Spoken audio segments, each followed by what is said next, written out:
Welcome to SVU Pod, Especially Heinous. I am Gabe. I'm Tasha. We're on Season 4, Episode 16, Tortured. This episode took me on so many twists and turns. Like, I'm surprised every time, but we thought we were going somewhere, and then all of a sudden it's like, no, over here. Mm-hmm.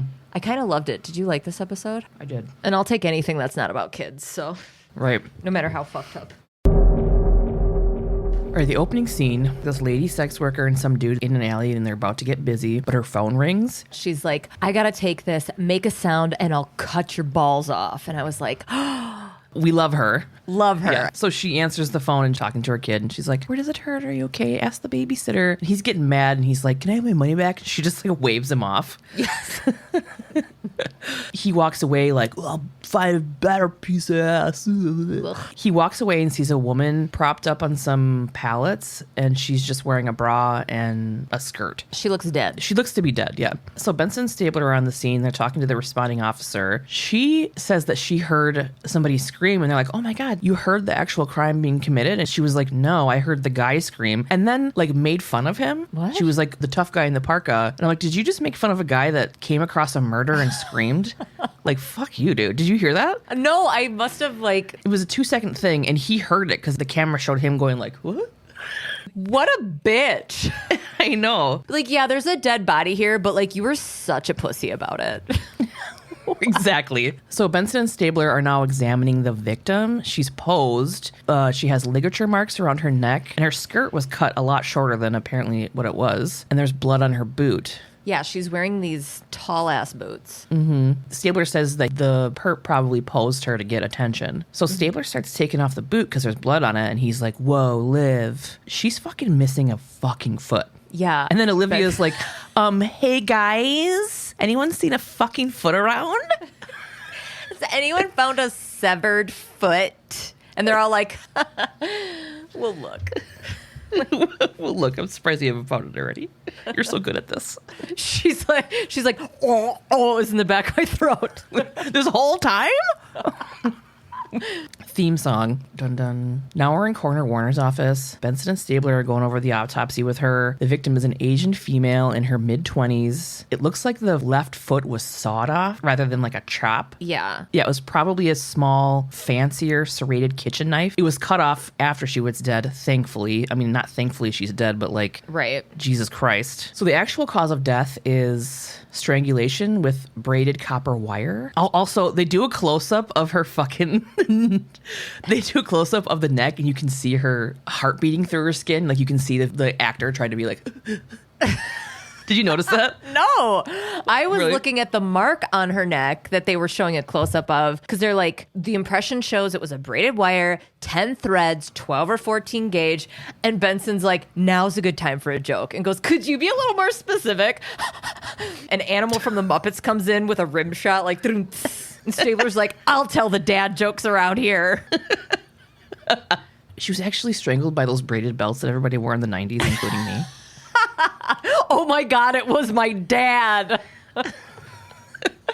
So there are no signs of STIs or cervical dysplasia, and there's not any prints in the system, so she probably wasn't a sex worker. Coroner Warner also found healed burn marks on the victim's genitals, probably from electric shock. She also found old tears to her rotator cuffs and damage to her wrist, so she was probably tortured in the past. At the precinct, Benson and Stabler are going over the case with Cragen, Munch, and Toots. The burns on her genitals are actually a few years old, so there could have been multiple attacks on her. Mm-hmm. Toots is like, it's probably S&M, restraints, a painful game of Shot the Kitty. I have really been fucking hating his input lately. Okay. Shot the kitty? Oh my God.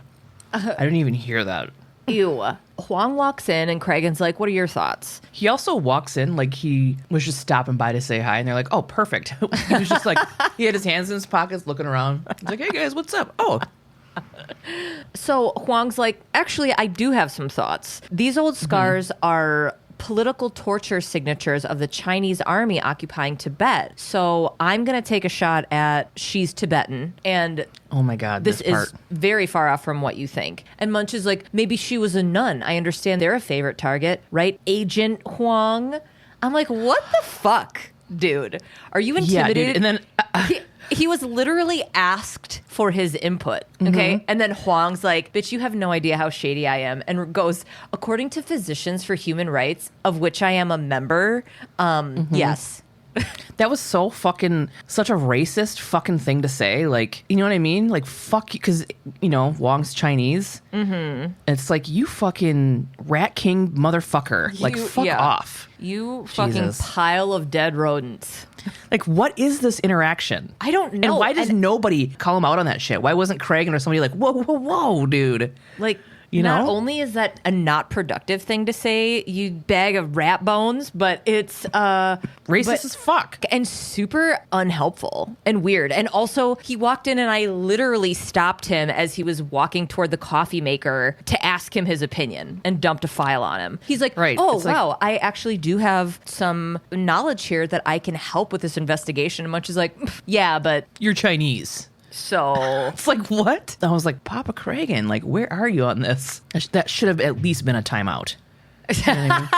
Jesus. Yeah, so Cragen's like, all right, well, maybe she's in the U.S. seeking political asylum. They're going to go check with INS. Cragen thinks also that maybe cutting off the foot was a message. Mm-hmm. Yeah. And her torturer maybe followed her here? At Immigration and Naturalization Services / the INS office, Munch and Toots are talking to this INS worker. This woman is fucking giving Kathy Moriarty, okay?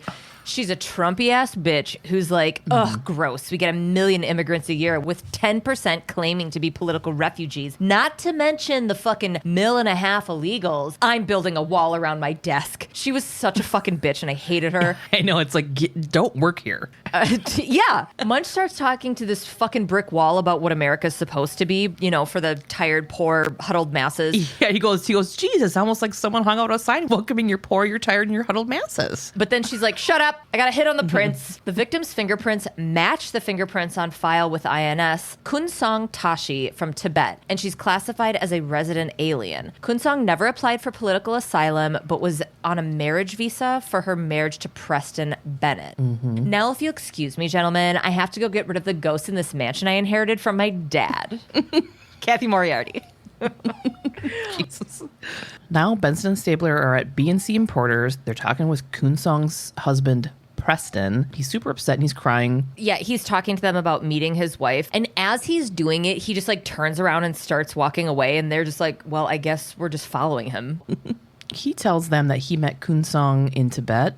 He says that they never fought ever. And they're like, why the fuck didn't you fucking report her? It's super weird. And he says he didn't report her as missing because he thought she was at Bellevue Center Program for Torture Survivors, where she volunteered and attended group therapy. He says that Kunsong was tortured in Tibet after attending a demonstration. She was kept for a fucking month by the police, and they did all kinds of fucked up shit. The center was a godsend and helped her so much. And that she didn't have any issues with anyone there. And Stabler just like kind of in his face. Why didn't she call you? Is it normal? Bennett says it was normal for Kunsong to be at the center for a lot of hours or overnight without even calling. Yeah, she's legit at the Survivor Center sitting with new people fresh out of torture situations and shit. So he has no expectation for her to check in or be home or anything. So now Benson and Stabler are doing a walk and talk. Stabler doesn't believe Bennett's story because if Kath or the kids were out all night, he doubts they wouldn't call and let him know. He's like, I'd be out there searching for him. I'm a dad and a husband.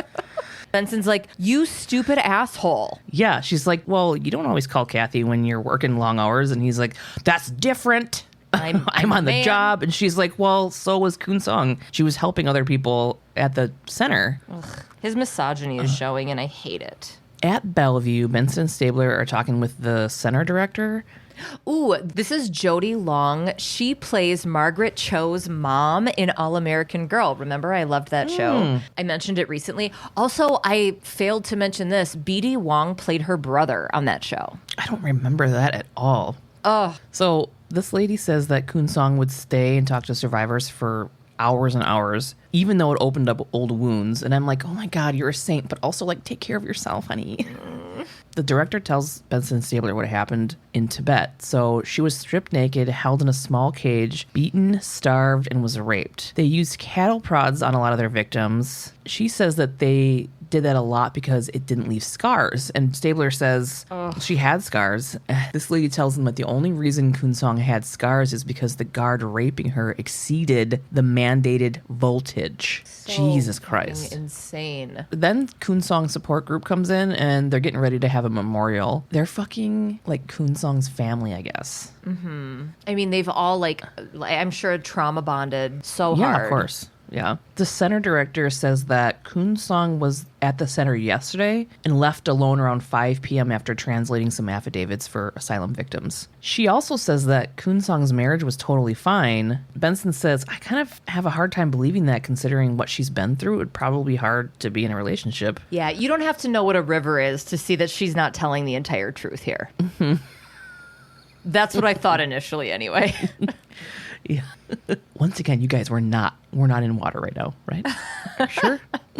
She tells him that Bennett loved Kunsong, but was slightly overprotective. Mm-hmm. And then Benson's like, do go on.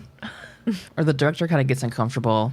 She says that Kunsong was a little paranoid from being tortured. Of course, it's totally normal. Right. So many victims have relocated to America, and who knows how many of their torturers did too. Kunsong had been more involved with activism and went to a protest the week before with another person from the Tibetan group, Dechen Gyatso, and she knows where they can find her. At the public demonstration for Tibetan freedom, Munch and Toots are looking for Dechen, and they find her in the crowd. Munch is soups down with the group exercising their rights to peaceful protest, and they want to talk to her about the demonstration from the week before. Dechen is played by Jolly Abraham, who comes back in 2013 as reoccurring character Dr. Patel. So we'll see her in the future. The prior week's demonstration was in front of a brokerage firm to protest the funding of a pipeline through Tibet. Billions of dollars may have been lost from the parent company pulling funds, and Toots thinks that that could be the fuel for Kunsong's murder. I've seen a dude kill someone over pizza. Good input, Toots. He's like, I haven't said anything in a little while. Dechen says the demonstration was fine, no threats, the cops didn't even show up, NBD, but Kunsong's husband showed up at one point and took her away. He was yelling at her and she was crying. In the precinct interview room, Stabler is talking to Bennett. Benny and Stabes are fucking giving it to him because he lied about him and Kunsong never fighting. He drug her away crying. In front of 100 witnesses? Right. They're like, you're a controlling piece of shit. And Bennett's like, I was protecting her. I'm going to send it to you. I took a video. I'm going to post it. Follow us on Instagram. Stabes squats over Bennett's left shoulder and goes, from what? Becoming independent and moving on? And Bennett's like, I thought it was too soon for Kunsong to be at this demonstration. Stabler's still squatting next to him, but then Benny squats over his right shoulder and goes, to get on with her life? They were at the end of their 3-year probationary period with the INS, and if she had been arrested at the demonstration, she could have been deported back to Tibet. AKA hell. Yeah, and to me, I was like, well, that makes sense.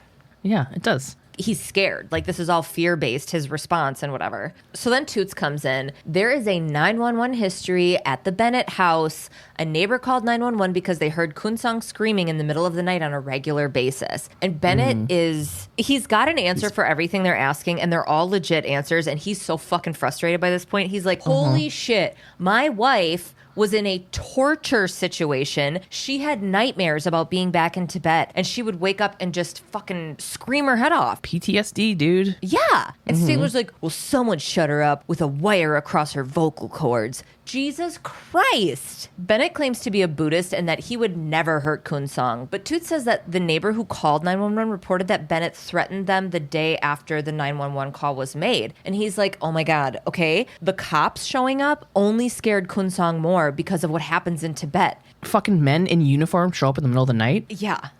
He said that's how nightmares start where she's from. Exactly. And unless this is a police state too, I'm assuming I'm free to leave. His fucking veins in his neck are insane. He storms out of the interview room door. He fucking angry opens it, and he takes 1, 2, 3 steps to the next door and angry opens that too. And it was comedy gold. But it was just like that dude that we laugh at every year. That was in my notes. I was like, you noticed how he did the door? I love you so much. Yes. He, I took a video of it. I have to find that. I'm sure it's in our Facebook back and forth for the last, like, It's 10 about years. that time. Is it? It's about that time. Yeah, it's Oh, about, yeah, it's a I think fall. it's usually like August. It's a fall Yeah. celebration, early fall. I start feeling it, and then I'm like, something's coming. I don't know what it is. Ow. Something wonderful. Something wonderful is on its way. So I want to I want to post both. So we'll like post this clip, and then we'll post the other clip. Something wicked this way comes. Okay. Okay. I believe him. Stabes doesn't. Okay. Now we're in the squad room. The whole gang is going over details and info about Bennett. So Stabler's like, this dude keeps blaming anything that happens in their marriage on her horrible past. How could he? And Cragen's like, we got to find a fucking paper trail, but so far there's nothing. There's no life insurance policy. Bennett isn't making any money off Kunsong's death. But is his alibi airtight? Benson says that he was home alone and made no phone calls on the night of the murder. Obviously, there's no one to confirm that. And well, Munch says he found a charge on Bennett's corporate card from 6 p.m. the night of Kunsong's murder at a place called Hello Dolly. How do you say It's that? actually pronounced Hello Dolly. And I was like, OMG, what a cute and clever fucking name for this Tibetan restaurant in Greenwich Village. Yeah. Hello Dolly. It's such a white people thing to do. It is. That's where they have shrimpuras or whatever. Shrimp for And then Benson hops up and she's like, oh my God, I've totally been there. It's a Tibetan restaurant in the village. And I'm like, of course you have, Benson.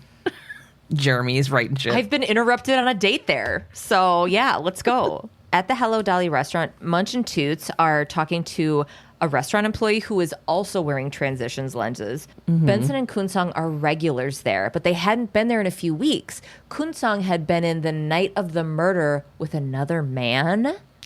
Sorry, what? The guy Kunsong was with signed the credit card receipt and left a big old tip, even though they had used Bennett's credit card. Munch and Toots sit and speculate about Kunsong stepping out on Bennett, but then the restaurant manager comes out and says, the guy's Mr. Chambers, Bennett's business partner, and he's authorized to use the card. I love how the restaurant employee, prior to the restaurant manager coming out, is like, bitch, she was here with another man. I know. I'm going to go get the manager. And the manager's like, we fully know that guy.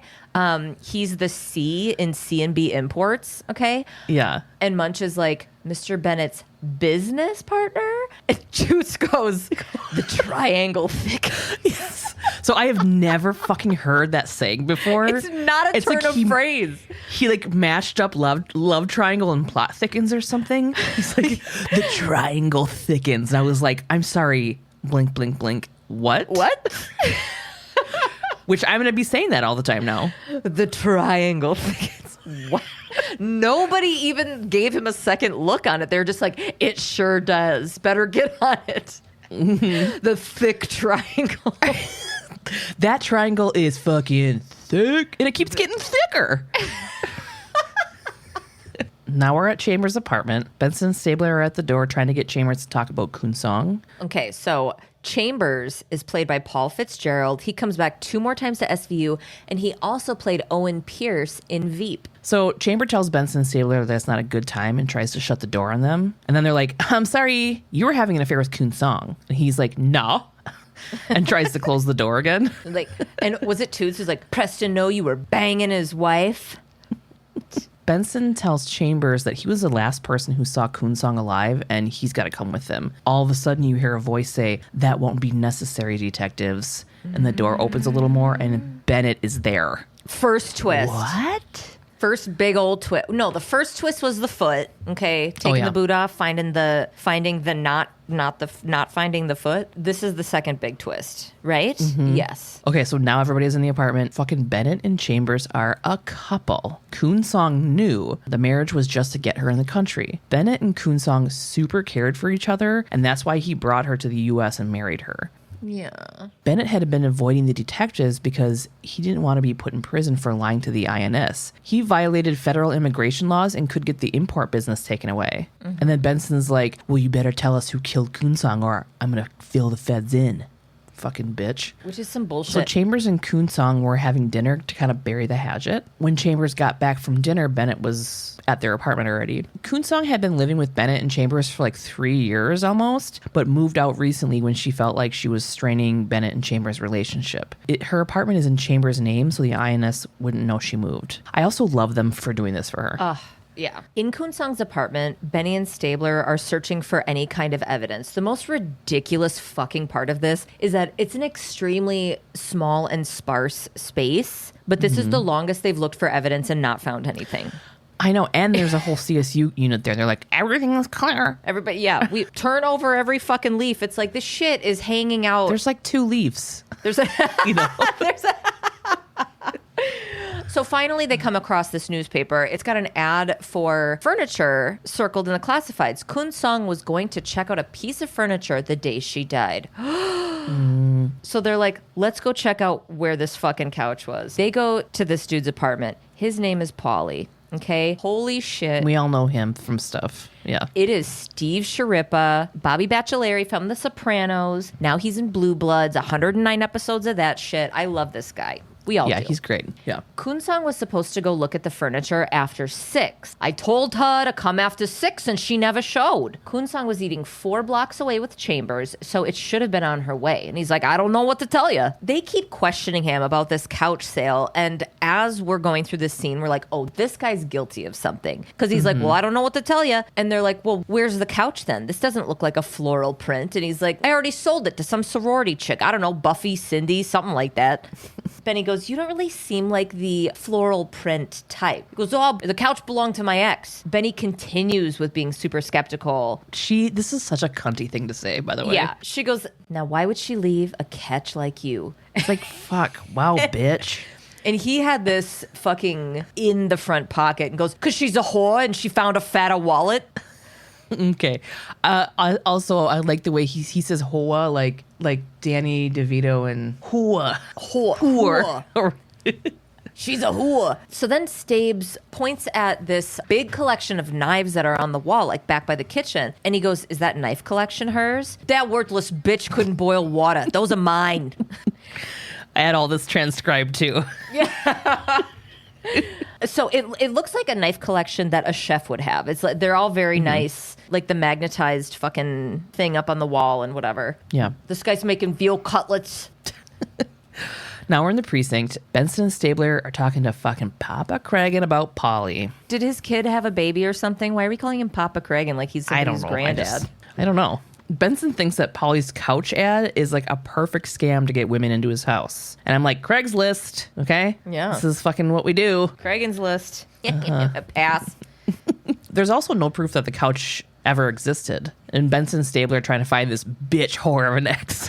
Jesus. And the only priors Polly has are 2 drunken disorderlies from a hot minute ago. Yeah, so the knives in the couch are all just circumstantial. They need more to get a search warrant. Of course, they always need more. Right. Benson answers the phone for 0.5 seconds, slams the phone down on the receiver like she hates whoever called it.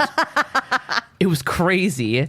It was the lab. They have some info on the fucking boots. Oh, when we cut to the crime lab, it actually starts on an extreme close-up of these boots and then pans out to show everybody hanging out. They're knee-high, lace-up, dark red stilettos with a lime green heel, an unexpected detail that I loved. The fucking neon green heel is everything. Isn't it? Oh my God, yeah. It was good. Yeah, I don't even care about shoe stuff, but I was like, that's cool. Now we're at the crime lab. Hot Bomb Squad crime lab guy found 0 prints, but says something is definitely afoot. And I was like, okay, Ew. fucking relax. Relax, Bomb Squad. Turns out the boots are not Koonsong's size, and the wear marks show that they weren't her boots. They're 2.5 sizes too big. And Benson's like, oh my God, they're a very expensive brand. Jacques Lecour or whatever. Oh my God, these boots are Jacques Lecour. These are $700 boots. That's over $1,100 today. And I was like, of course she would know that. She's a chick, right, you guys? But then they're like, oh my God, they were too big. And she's like, and they were super expensive. And there's a hard zoom in on Stabler's face as he stares off and goes, these weren't her boots. So the wear pattern on the boots says that the person who bought and wore them were pigeon-toed. Now we're at the Jacques Lecour store or whatever. Jacques Lacour, whatever. Munch and Toots are speaking with the store employee. They want a lot number or any way of tracking the shoes purchasing place, but there's no way to do that without the box. They show the employee a picture of the boots, and she's like, oh my God, those are a prototype. They won't be in stores for a month. The only person with access to those boots is Lori Schneider. Munch and Toots find her at some runway show. Boom, boom, boom. Get in the back. Adjust this. Whatever. It was like, did you watch that Victoria's Secret documentary yet? No. Oh, anyway, it just reminded me of like backstage at this fucking fashion show. She is busy, running around, pinning shit, making orders, whatever. She's one of the stylists in the Hunger Games with Lenny Kravitz, P.S. That's not a joke. She genuinely played that person. Oh, okay. You're like, yeah. The boots were worn by a model named Crystal in a show the previous month. Lori's kind of making it sound like Crystal must have taken the boots. She's like, fucking Crystal, probably talk about. She's not supposed to do that. And they're like, well, we need to get a hold of her. And she goes, she's in Milan, actually. And they're like, she could be on Mars. We have to fucking get a hold of her. And she's like, okay, fine. I took the boots. Yeah, she really like... She's like, well, I had this fucking hot date and I wanted to wear these amazing hot shoes. And this guy took me to a goddamn bowling alley. And somebody stole my boots while I was wearing stupid ass bowling shoes. So they got to go to a fucking bowling alley. Beginning of the bowling alley scene, we see a hand set down a pair of bowling shoes and we hear the classic, like, yeah, I remember her. Benny and Stabes are talking to this little guy with a big ego, claiming Lori was flirting with him. Okay. Mm-hmm. Marshall. Yeah, he was... He's like, she was super unhappy with her date and was totally hitting on me. We're like, sure, Jan. He had a Patton Oswalt, like he looked like he could be like a young Patton Oswalt type. Mm-hmm. Sure. But he's like, yeah, she wasn't happy with her date. She got really drunk and I think she lost her shoes. Mm-hmm. Then he yells at the other dude cleaning the shoes behind him and he's like, go fix the pin stuck in one of the lanes. Stabler follows that other employee who was going to fix the lane thing. This is Abe Drexler from Mad Men. Ow! Abe Drexler? Who the fuck is that?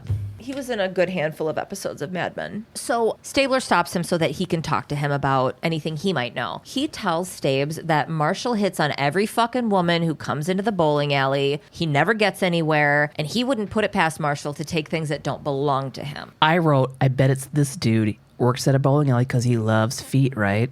Isn't that weird? I mean, I did not think that. But it ended up being him. Isn't that crazy? It is crazy. But I also don't have any faith in myself to call it, because every time I'm like, oh my God, Gabe, I was like, I think it's this. And you're like, you're just realizing that now?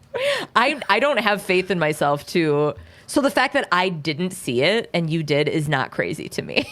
You have a way higher track record of like picking up on this shit than I do. Yeah. So back in the precinct, the squad's looking into Marshall from the bowling alley. And Cragen's like, okay, any record of bowling alley guy crossing the foul line? I love that Dom DeLuise. I know nobody can see her, but she like tilted her head back a little bit like she was gonna do a little like wolf howl. But went, it was amazing. Your little lips. So cute. You're like, Marshall has I wish I had it. Marshall has no reported history. So Munch mapped out all reports involving missing and stolen shoes in the area. He is so fucking thorough. He's got this whole fucking cork board with pins in it and shit. Mm-hmm. And going over it with Craig, and he's like, these are actually like where shoes were stolen, where whatever, and da-da-da. Like, this was for full-on robberies, color-coded and everything. And Huang's like, well, you can count out half that shit because someone with a shoe fetish would only steal shoes. They wouldn't fuck around with anything else. Polly's apartment is in the middle of the heavily reported crimes on the map that Munch made. There's only one violent offense involving missing shoes in that area. And it was just from a few weeks ago, a woman, Greta Thorson, was assaulted. When she woke up, her shoes were missing, but she couldn't describe the suspect. And Wong is surprised because usually shoe fetishism stuff doesn't go hand in hand with violent crime. Mm-hmm. Something is afoot. Afoot? Cragen wants to put Polly's photo in a lineup to see if Greta recognizes him. Why am I calling him Papa? Because I did write, get him, Papa. I don't like that. I don't like it either. Get him, Daddy Cragen. Go get him, pals. I don't... Papa, can you hear me? Now we're on the street. Benson and Stabler do a walk and talk with Greta. She has the cutest little purple earmuffs. Do you remember those? She was so cute and tiny. Greta's in a hurry and she says she doesn't have any more info and that she's going to be late for class. Benson's like, hey, those are some nice running shoes. And she's like, yeah, I'm afraid to wear heels since the attack, which seems to be a thing in this universe. What? Like women who have been assaulted wear running shoes. And then I wonder if that's if that's a thing in like real life. Oh, yeah. Well, she was afraid to wear heels after she got attacked. After she was attacked. And she goes, that bastard took 3 inches off my life. And I gave Jeremy credit for that. That was clever. Greta tells him about the attack. It was dark. No one was around. She was choked when she was almost to her dorm. She was attacked from behind. And when he pulled her back, her head hit his chin. She was in 3-inch heels, making her 5'4". Damn, she's like 5'1". Making her 5'4". So the attacker was around 5'8" to 5'10". They show her the photo lineup, but dude attacked her from behind, so she never saw him. Greta had been in class all day that day, went to the bakery, and then she was on her way back from campus when the attack happened. Polly lives 2 blocks from the bakery Greta went to. What? So 2 blocks. Sorry. 2 blocks. Oh my God. Yeah. I didn't even. Oh, I thought you were playing blocks. it cool. I was like, 2 fucking blocks? He lives 2 blocks from the fucking... Yeah. This is too easy. Jesus. Now we're at Ma's Bakery. Benson and Stabler are talking to the owner. She's super sweet. This woman is actor Margaret Collin. She was also in Veep and a bunch of other stuff. Oh. She also played Tom Selleck's girlfriend in the 1987 movie 3 Men and a Baby. I loved that movie when I was a kid. Loved it. Me too. Oh. Me too. They show her a picture of Greta and she recognizes her and she says she hasn't been in for a few weeks. She knows a lot about the people that come in because it's a little neighborhood bakery. And I'm like, you're in New York City, so okay, whatever. But Benson shows the bakery owner Koonsong's picture, but she doesn't know her. She only has 2 people working there, one being her little son who is super cute and like knew Polly's order when they showed him a picture. He's like, yeah, that's fucking olive loaf or some shit. Yeah. Benson shows the bakery owner the photo lineup and she picks out Polly right away. He's a regular as well. In the precinct interrogation room, Polly's sitting there. Benson and Stabler walk in, and they are hard in on Benny coming with a skirt and click, clack, fucking heels. She is showing them off. She does a couple laps around the room, like fucking little horse trots. So cute. But we know the point of it, right? They're like gauging how he responds. They want to see if he gets distracted. Yes. He does not acknowledge it at all. And I mean, she sits down and crosses her legs like she's goddamn Sharon Stone. Yeah. So he doesn't acknowledge this at all. The shoes, nothing. He's just like, what am I doing here? I Yeah. don't know what's happening. I'm in an interrogation room right now. What the fuck? And she's like, oh, okay, I'm going to like tuck my little gams under the table because this isn't working. Well, she looks over at Stabler too, and he like does the whole like hand over the throat thing, like, put him away. Yeah. He's not interested. Yeah. Put him away. Stabler's going down the elements of Koonsong's murder, and Polly's like, nope, don't know anything about it. Don't have anything to do with it. A lot of shoulder work from this guy. Yeah. And so Benson takes over and starts talking about Greta's attack. Again, Polly's like, nope, not me. I don't know anything. Olive loaf. They also bring up other similar crimes in the area. Again, nope, can't help ya. Yeah, he's like, that thieving whore of an ex robs me blind, and I'm being accused of stealing? He then is like, yeah, you can come search my apartment. Come look. You could see that I didn't commit any crimes. Nothing. Yeah, so I was like, okay, it's not him, because he would be like, no. He was very much, I would have been hard-pressed to believe it was him by this point. Yeah. Especially when everything was pointing to him so hard and we're only like 25 minutes in. Yeah. But what's the next twist? So now we're in the lab. Hot Bomb Squad lab guy goes over the findings from Polly's apartment. We dusted floor to ceiling, vacuumed the carpet, hopped on the trampoline, nothing. Check the ceiling. Nothing was found at Polly's apartment that proves that she was ever even there. But there was something on the notepad they found at Koonsong's place. This like nerdy, fun lab guy shows them some static device thing that I'm not going to go into because I don't know. It can show writing indentation on pages. I thought he was just going to do the thing that the dude does at Jackie Treehorn's house and fucking scribbles over the thing to get the impression, and he just like scribbles over it with a pencil. Yeah. And he's like, actually, it's extremely high tech. Yeah, there's like some whatever. Magnet Yeah. thing. I'm like, it's really hard. Magnets. So on the notepad that Kunsong had, there's indentations from Kunsong writing down the address to go pick up the couch.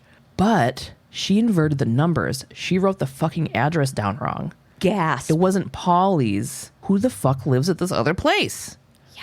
Oh my God. So now they go to 642 Houston Street, the address that she had inadvertently written down. Oop, They bump into who? The bakery owner.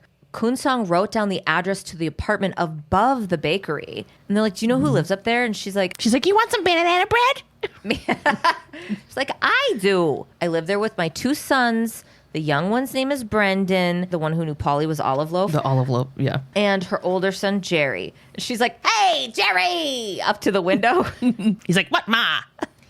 This dude fucking pops his head out the window. OMG. It's the fucking kid from the bowling alley. The one who hates his turd of a boss that Gabe knew was the bad guy and I didn't know. Fucking that guy. Twist.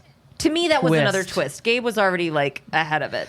But that was a twist. That was a twist. Because we're like, in the precinct interrogation room, Benson and Stabler bring in a box of Jerry's shit after searching his room. He jumps up and he's upset. He's like, you can't touch my things. And Stabler does a like bigger brother forearm, pushes him down back. He's like, no, they're mine. Like down on the chair. This isn't even your shit. Half of the stuff is stolen. Benson pulls out a pair of shoes and dangles them in Jerry's face. She says, your mom found you wearing a pair like these when you were 5. And I'm like, so? Okay. And then Jerry goes, I'm not gay. I just like the way they look at other women. And I'm like, so? And then I'm like, oh my God, they're doing that thing where they're trying to parallel cross-dressing as a mental illness when gender isn't even fucking real. You know what I mean? Right. I know. Yeah. He's like, I only collect shoes. It's harmless. Which it is. Okay? It is. They're fucking shoes. Oh my God, whatever. So Jerry had Greta's shoes from when... Remember Greta, she was attacked and her shoes were taken? Jerry had those. And then he says, it was the first time I ever hurt anyone. And then I'm like, oh my God. They also tell him that they found Kunsong's blood on the bakery delivery van. Music. Kunsong accidentally went to the wrong house and fucking got murdered. After everything she's fucking been through. Can you whatever. No. They show Jerry the red and green boot from the crime scene, and Jerry starts to go over the attack. He spills everything. He says, she was like something out of my dreams, so I invited her in. So he was complimenting her super hard, and it was going really well till she was like, hey, where's the couch? When he didn't have it and she realized she was at the wrong place, she ran for the door, and he stopped her and asked her to try on a pair of shoes for him. She told him he was sick, and he snapped. The wire used to strangle Kunsong was from the TV Jerry was trying to fix. The knife he used to cut off Kunsong's foot was found in the bakery. They asked her why he cut her foot off, and he says, it's for my collection. They looked better with a real foot. But he's saying it like he knows it's fucked up. Yeah. In the courthouse, Jerry's lawyer, Gina, you know that one lady that we love? Gina Bernardo, Ileana Douglas. She catches up with Cabot in the hall. Cabot's like, nice shoes. And she's like, thanks. I hate him too. But more importantly, so does Jerry. It's the only way I can get him to concentrate. I love that. Yeah. Gina hands Cabot 3 motions for the hearing. They were some Paula Poundstone ass shoes, though. Right. Paula Poundstone. Oh, God damn, Tasha. I love you. You know who would fucking love those shoes? Fucking PP. Gina hands Cabot 3 motions for the hearing, a psych eval, IQ, and a physical and neurological. And Cabot's like, whatever the fuck you have planned for defense is going to be a bunch of shit. You know that, right? She's like, yeah, bye. All right, now we're in the trial. Gina's questioning a neurologist regarding brain function and the tests that he ran on Jerry. He says that there's evidence of a recent subdural hematoma, which can create personality changes. It controls like right from wrong. Yeah. Yes. We take this guy seriously because he's got jowls and a bow tie. And Gina's like, let me get this straight. Let's say I have the urge to call my opposing counsel an uptight, self-righteous little bitch. My frontal lobe knows that means sanctions, and it keeps my mouth shut, yeah? Yeah. It's got the cameras on Cabot the whole time, and she's eye rolling so hard that she doesn't even object. She doesn't say anything. She's just like, okay, Christ. Gina. What a fucking fuck you, Gina. You gotta kind of love it, though. I bet you she's just like, fucking stupid bitch. I want to go to lunch with her. I do. Yeah. So there was a PET scan done on Jerry, and it showed that he had decreased frontal brain activity from an injury, which means that he wouldn't be capable of controlling urges like a person who didn't have that kind of brain injury. Cabot's like, the theory's kind of bullshit, and the study you did was really, really tiny, so... And the doctor's like, well, actually, they kind of actually each other for a while. Yeah, she's like, your theory ain't shit. He's like, well, actually, I did criminal law 20 years. She's like, well, actually, you're a piece of shit. And well, actually, Jerry's going to go to jail. It's like, well, actually, Gina thinks you're a stupid bitch. And he's like, she told me that. She's like, yeah, she told everybody that. I was there. The fucking stenographer's like... She actually did. Self-righteous little bitch is actually what she said. And they're like, shut up, Matthew. So now Jerry's mom is on the stand. She says that Jerry was always good, but he changed in January after there was a robbery at the bakery. So this person was in the bakery. Jerry tried to grab the guy's weapon away, but instead he got hit in the head and hasn't been the same ever since. Yeah, she's like, the guy who, it's not Jerry's fault, the guy who hurt Jerry should be on trial. Yeah. Jerry was just trying to protect his mother. In Cragen's office, Cabot, Cragen, and Huang are going over the case. Cabot hates that Gina is making the jury think Jerry is a hero. Huang says that the brain injury is legitimate, and Cabot says, but it's not an excuse, which of course it's not. Kunsong was fucking tortured in her past and never hurt anyone. Huang points out that Jerry's scan shows he had a lot of injuries over a long period of time. And then Cabot's like, well, that's weird the mom didn't mention it. And it's weird the doctor didn't mention it. They think the mom is making excuses and not telling the whole truth. Cabot's like, go find evidence she perjured herself on the stand. Okay, now we're at the fucking paramedic liftoff place. Munch and Toots interview the paramedic that was on the scene when Jerry was hit in the head by the baker burglar. He says that after Jerry was hit, he was in and out of consciousness and like couldn't answer any questions. Oh my God, this guy was also on The Sopranos. Oh. He played Tom Giglione. Giglione, cute. And I decided that he and Bobby carpooled to this episode together. Okay, they probably did. Oh, they lived together too. When EMS responded, Jerry was upstairs in his room. His little brother, Brendan, said he found him unconscious and couldn't wake him up. And the mom was downstairs in the bakery. And I'm like, okay, but why would Jerry be upstairs since there was a burglar downstairs where his mom said that they were? Yeah. And the guy's like, we didn't respond to a call from the bakery. We just responded to the apartment upstairs. Vincent and Stabler are doing a walk and talk with little Brendan. Brendan's like, I wonder why my mom lied. They ask him if she lies for Jerry a lot, and he says no. They kind of threaten to put his mom in jail if he doesn't talk. They tell him that Jerry probably hurts his mom too, and they want to stop him. And Brendan yells, you don't even know her. She's the one that hurt him. Here's the other twist. Yes. Brendan says she hit Jerry for the same reason she always hits him. She caught him with another pair of lady shoes. Fucking bitch. She hit Jerry with the shoe, and it was a big wooden heel. Brendan says that his mom blames Jerry for the stepdad leaving because Jerry was an embarrassment. Brendan says his mom also hits him, but he's like, I'm pretty quick and she can't catch me as much. Vincent and Stabler speak with Gina and Jerry. Jerry doesn't want his mom to get in trouble. Jerry's trying to protect his mom, and he's like, you leave her out of this. There's more incredible writing here when Stabler says, we can't do that, Jerry. Not after the blow-by-blow Brendan gave us. Gina tells him that he can plead guilty but not responsible. Jerry's adamant that his mom wasn't involved and didn't hurt him. Vincent Stabler kind of encouraged Jerry to tell on his mom so Brendan can't get hurt again. They're like, what about your little brother, dude? Okay, so the doctors told Jerry's mom that he had to be careful after one of his injuries. One day in the bakery, there was a girl in there, and he started talking about her shoes in front of his mom. She fucking got pissed. She came at him with a frying pan, and Jerry kept saying, not the head, ma. That pissed her off even more, and she hit him on the side of the head and kept hitting him. He was laying there, and he was like begging her to stop and reminded her about what the doctor said. Then she grabbed the handle with both hands, bore down as hard as she could, and that's all he could remember. I was like, this fucking guy over shoes. Like, you fucking... What a bitch. Yeah. Now we're in the bakery. Jerry's mom is being arrested for the murder of Kunsong. She's guilty of depraved indifference. That's murder too. She's pissed and screaming that Jerry has always been a sicko and nothing else worked besides hitting him. What a fucking cunt. That's it. End of episode. Toyota. You're a stupid bitch. I didn't see that part. I didn't see that shit with her. Who could have, though? No, because she was playing it was like Ma's Bakery. This was a very twisty episode. This was a twist cone of an episode. Yeah, this was the thickest triangle I've ever seen.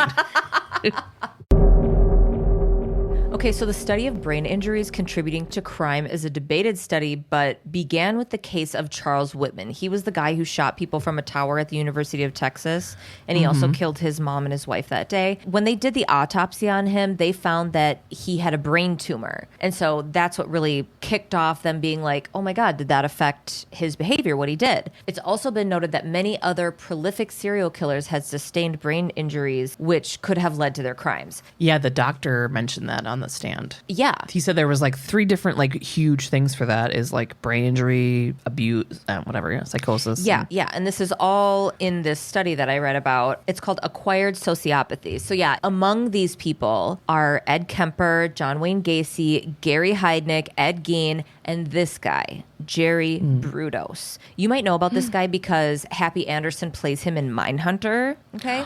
The shoe guy. Yes. Oh, this is about that guy. Yes. Jerome Henry Brudos was born on January 31st, 1939 in Webster, South Dakota. He went by Jerry. His mom, Eileen, resented him from the moment he was born because she had wanted a girl since she already had Jerry's older brother, Larry.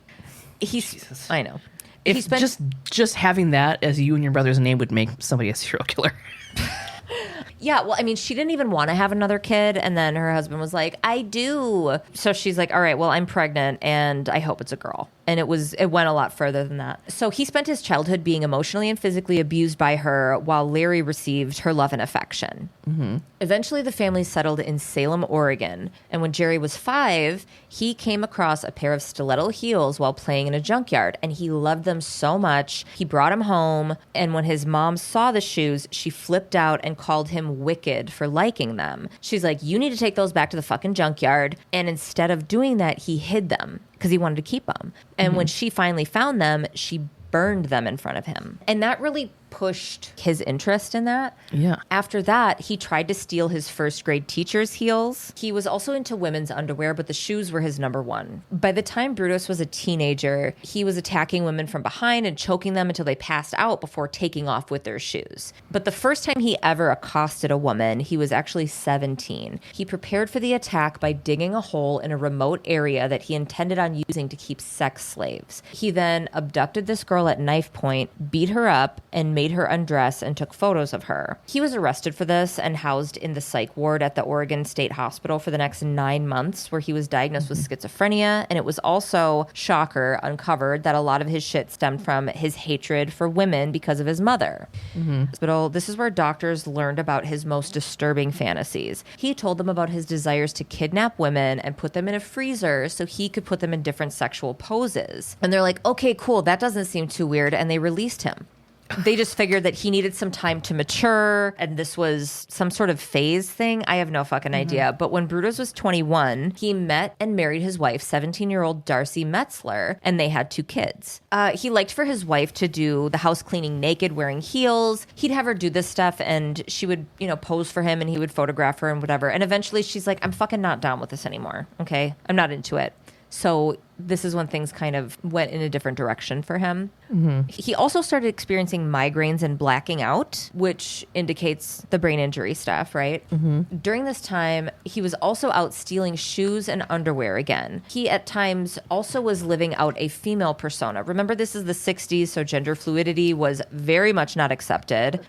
He would dress in, quote, women's clothing, and that seemed to be, like, part of the problem. But again, like, how suppressive. I know. So he had this big collection of things that he had stolen, and he kept it in his garage, and his wife was not allowed in unless she checked in with him over the intercom system that he had set up. Then on January 26, 1968, 19-year-old Linda Slauson knocked on Brudos' door selling encyclopedias. Brudos was able to somehow get her into the basement, where he knocked her out with a plank of wood before strangling her to death. Then he dressed her up, posed her, and took photos. He also cut off her left foot with a hacksaw, kept it frozen, and used it to model his shoe collection. When he was done with Linda's body, he dumped her in the Willamette River. Exactly 10 months later, on November 26th, Brudos stopped by a car that was broken down on the side of the interstate and offered a ride to 23-year-old Jan Susan Whitney. He's like, I can give you a hand. I can help you out. Why don't you come to my house so you can call a tow truck? They got to his house, and while they were still in the car, he strangled Jan with a leather strap and raped her. After killing her, he hung her by a pulley in his garage, and over the next several days, dressed her up, took photos of her, and raped her more.